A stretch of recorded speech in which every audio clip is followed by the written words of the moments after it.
Jerusalem ലോകത്തിലെ ഏറ്റവും വിശുദ്ധമായ നഗരം. കർത്താവായ യേശുക്രിസ്തു നടന്നു നീങ്ങിയ തെരുവ്, അവിടുന്ന് ക്രൂശിക്കപ്പെട്ട ഗോൽഗോത്ത, അവിടുന്ന് ഉയർത്തെഴുന്നേറ്റ ശൂന്യമായ കല്ലറ എല്ലാം അവിടെയാണ്. പക്ഷെ 4.5 നൂറ്റാണ്ടായി അത് അന്യാധീനപ്പെട്ടു. 1099 ജൂൺ 7 ആഗോള ക്രൈസ്തവ സമൂഹത്തിന് ഒരിക്കലും മറക്കാനാവാത്ത ദിവസമായിരുന്നു. അന്യാധീനത്തിന്റെ നീരാളിപ്പിടുത്തത്തിലേക്ക് ആണ്ടുപോയ തങ്ങളുടെ വിശ്വാസ പൈതൃകങ്ങളെയും അഭിമാന സ്തംഭങ്ങളെയും തിരികെ പിടിക്കുവാൻ നടത്തിയ ഒന്നാം കുരിശുയുദ്ധം എന്ന ഐതിഹാസിക പോരാട്ടത്തിന്റെ പരിസമാപ്തി ആഗോള ക്രൈസ്തവർക്ക് ഒരിക്കലും മറക്കാനാകാത്ത ദിനം. 4 വർഷങ്ങൾ കൊണ്ട് 3000-ലധികം കിലോമീറ്ററുകൾ താണ്ടി യൂറോപ്പിലെ വിവിധ രാഷ്ട്രങ്ങളിൽ നിന്നും പുറപ്പെട്ട കുരിശു യോദ്ധാക്കൾ ഒടുവിൽ എത്തിച്ചേർന്നത് പശ്ചിമേഷ്യയിലെ ജെറുസലേമിലാണ്. ബാബേൽ നദിയുടെ തീരത്തിരുന്ന് സിയോനെ ഓർത്ത് തേങ്ങിക്കരഞ്ഞ ഇസ്രായേൽ ജനതയെ പോലെ തങ്ങളുടെ വിശ്വാസത്തിന്റെ പുണ്യഭൂമിയിലേക്ക് പ്രവേശിക്കാനുള്ള അദമ്യമായ ആശകൾക്ക് 1095 നവംബറിൽ തുടക്കമിട്ടത് അർബൻ രണ്ടാമൻ മാർപ്പാപ്പയും. 1097 ആയപ്പോഴേക്കും കുരിശുയുദ്ധ സേനകളുടെ വിവിധ സംഘങ്ങൾ യൂറോപ്പ് വിട്ട് കോൺസ്റ്റാന്റിനോപ്പിളിലും 1099 മെയ് ജൂൺ മാസമായപ്പോഴേക്കും ജെറുസലേമിലും അവർ എത്തിച്ചു. അവർ ആ മണ്ണിലേക്ക് സാധുകം മിഴികൾ പായിച്ചു.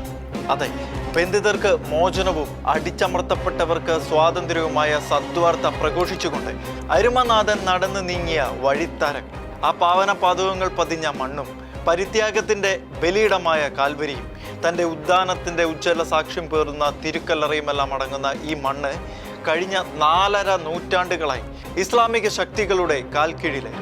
നെടുവീർപ്പുകൾക്കൊപ്പം അവർ ഒന്നുറപ്പിച്ചു, അത് തിരിച്ചു പിടിച്ചേ പറ്റൂ. 1099 ജൂൺ 7 അതായിരുന്നു അതിനായി ദൈവം നിർണയിച്ച സുദിനം. ആ യാനപാതകൾ കഠിനമായിരുന്നു. പട്ടിണി, പൈതാഹം, രോഗം, യുദ്ധം, അങ്ങനെ ആയിരങ്ങൾ വഴിയിൽ മരിച്ചു വീണു. ശേഷിച്ചത് 12,000 പേര് മാത്രമായിരുന്നു. അവർക്ക് മറികടക്കേണ്ടതാവട്ടെ 40 മീറ്റർ ഉയരത്തിൽ പൊങ്ങി നിൽക്കുന്ന മതിലുകൾ, അതിനുള്ളിൽ ആയുധം മിനുക്കി നിൽക്കുന്ന ഫാത്തിമിത്ത് സൈന്യം. അവർ കഠിനമായ ക്രോധത്തോടെ കിണറുകളിൽ വിഷം കലക്കി. കത്തിക്കാളുന്ന കതിരവന്റെ ഉഗ്രതാപം 50 ഡിഗ്രിയോളം എത്തി. വെള്ളവും ഭക്ഷണവുമില്ല. പക്ഷേ അകലെ നിന്ന് ആ വിശുദ്ധ ദേശം കണ്ടപ്പോൾ തന്നെ ദൈവം അത് ഇച്ഛിക്കുന്നു എന്ന അർത്ഥത്തിൽ ഡ്യൂസ് വേൾഡ് എന്നവർ അലറി വിളിച്ചു. ദൂരെ ദാവീദിന്റെ നഗരം. 122-ാം സങ്കീർത്തനത്തിലെ വാക്യം അവരോർത്തു: ജെറുസലേമിന്റെ സമാധാനത്തിനായി പ്രാർത്ഥിക്കും. ജൂൺ 7 പ്രഭാതത്തിൽ കുരിശു യോദ്ധാക്കൾ മുട്ടുകുത്തി. പുരോഹിതന്മാർ ബൈബിൾ വായിച്ചു. ഇത് നമ്മുടെ കർത്താവിന്റെ നഗരം, നമുക്ക് അവകാശപ്പെട്ടത്. പക്ഷെ എങ്ങനെ കയറും? അവർ പരസ്പരം നോക്കി. കയ്യിൽ ആയുധമില്ല, മുൻപിൽ മരുഭൂമി മാത്രം. ജനോവയിൽ നിന്നും വന്ന കപ്പലുകൾ പൊളിച്ച് ടവറുകൾ, ഏണികൾ, കറ്റപ്പൾട്ടുകൾ, അങ്ങനെ പല യുദ്ധയന്ത്രങ്ങൾ ഉണ്ടാക്കി. അവരുടെ എതിരാളികൾ മതിലിനു മുകളിൽ നിന്നും പരിഹസിക്കുകയും കുരിശുകൾ വലിച്ചെറിയുകയും ചെയ്തു. എന്നാൽ ബുയോണിലെ ഗോഡ്ഫ്രിയും ടുലൂസിലെ റെയ്മണ്ടും ടാൻക്രിഡും അടങ്ങുന്ന കുരിശു യുദ്ധ നേതാക്കന്മാർ ഉറക്കെ വിളിച്ചു പറഞ്ഞു: സഹോദരന്മാരെ, ഇതാ നമ്മുടെ കർത്താവിന്റെ തിരുക്കല്ലറ. ദിവസങ്ങൾ മാത്രമെടുത്ത് അവർക്ക് അടക്കാനാവാത്ത ആവശ്യം.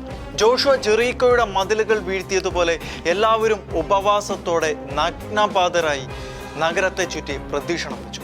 സങ്കീർത്തനങ്ങൾ പാടി. അത് കേട്ട് എതിരാളികൾ മുകളിൽ നിന്നും കല്ലെറി. പക്ഷെ അവർ പിന്തിരിഞ്ഞില്ല. ഗോഡ്ഫ്രി നിർമ്മിച്ച മരം കൊണ്ടുള്ള വലിയ ടവർ മതിലിനോട് അടുപ്പിച്ചു. ലെത്തോൾഡ് എന്ന പടയാളി ആദ്യം മതിൽ ചാടിക്കണം. പിന്നാലെ ഗോഡ്ഫ്രി, ടാൻക്രെഡ്, പിന്നെ മറ്റുള്ളവർ. ഡ്യൂസ് വേൾഡ്, ദൈവം അത് ഇച്ഛിക്കുന്നുവെന്നവർ ആർത്തു വിളിച്ചു.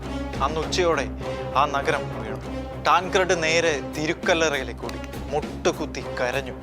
3 വർഷത്തെ യാത്രയുടെ ലക്ഷ്യം ഇതാ നേടിയിരിക്കുന്നു. യേശു ഉയർത്തെഴുന്നേറ്റ സ്ഥലം വീണ്ടും ക്രൈസ്തവരുടെ കൈ. രക്തം പുരണ്ട വസ്ത്രത്തോടെ ആയിരക്കണക്കിന് പടയാളികൾ തിരുക്കല്ലറയിൽ സാഷ്ടാംഗം പ്രണമിച്ചു. ദൈവമേ, അങ്ങേ ഞങ്ങൾ സ്തുതിക്കുന്നു എന്നർത്ഥത്തിൽ തേദേം ലൗഡമസ് എന്നവർ ഉറക്കെ പാടി ദൈവത്തിന് നന്ദി കരയിച്ചു. 1099 ജൂൺ 7 തുടങ്ങിയ ഉപരോധം ചരിത്രം തന്നെ മാറ്റിയെഴുതി. യൂറോപ്പിലെ മുഴുവൻ പള്ളികളിലും മണികൾ മുഴങ്ങി. ജെറുസലേം മോചിക്കപ്പെട്ടു. ആ മതിലുകൾ ഇപ്പോഴും അവിടെയുണ്ട്. ആ കല്ലുകൾക്ക് പറയാൻ ഒരു കഥയുണ്ട്. വിശ്വാസം കൊണ്ട് മലകൾ നീങ്ങുമെന്ന കഥ. വെറും 12,000 പേർ. ഭക്ഷണമില്ല, വെള്ളമില്ല, പക്ഷെ വിശ്വാസമുണ്ടായിരുന്നു. അവർ അത് നേടിയെടുത്തു. 460 വർഷം അന്യാധീനപ്പെട്ട് കിടന്ന നഗരം, അതാണ് അവർ തിരിച്ചു പിടിച്ചത്.